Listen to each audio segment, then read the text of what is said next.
வணக்கம். வள்ளுவ பெருந்தகை நட்பு என்பது குறித்து மிக முக்கியமாக ஆராய்ந்து அச்செயலை செய்ய வேண்டும் என்கிறார்.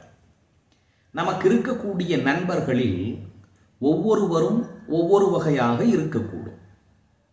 அதில் ஒரு சிலர் நாம் என்ன செயலை செய்ய முற்பட்டாலும் அதிலே முட்டுக்கட்டையாக தடங்கலாக ஏதாவது சொல்லுவார்கள். அல்லது உன்னாலெல்லாம் இது முடியாது, இதையெல்லாம் உன்னால் செய்ய முடியாது என்று நம்முடைய நம்பிக்கையை குலைக்கக்கூடிய வகையில் பேசுவார்கள். சில நண்பர்கள் ஆக்கமும் ஊக்கமும் கொடுத்து கைதூக்கி விடுவார்கள். ஆனால் வேறு சிலர் இவன் எப்படி நம்மை விட்டு உயர்வுக்கு சென்று விடுவது, இவனை எப்படியாவது அழித்து விட வேண்டும் என்று மனதிலே வைத்துக்கொண்டு நேரடியாக நம்மிடம் நம்முடைய ஊக்கத்தை குறைக்கும் வகையில் பேசலாம். அல்லது மிக எளிதாக நம்மால் முடியக்கூடிய காரியத்தை ஏதோ ஒரு வழியில் அங்கும் இங்கும் சென்று சிக்கல்களை உருவாக்கி முடிக்க முடியாதவாறும் செய்யலாம். இப்படியும் இருப்பார்கள் நண்பர்கள்.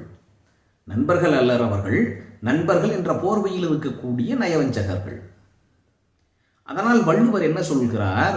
அப்படி ஒருவன் நம்முடைய உறுதியை நம்பிக்கையை குலைக்கக்கூடிய வகையிலும் அல்லது அங்கும் இங்கும் சென்று நம்முடைய நடைபெறக்கூடிய செயலை நடைபெறாதவாறு செயலாற்றக்கூடியவன் இருக்கிறான் என்பதை நீ அறிந்து கொண்டால் என்ன செய்ய வேண்டும் என்கிறார்?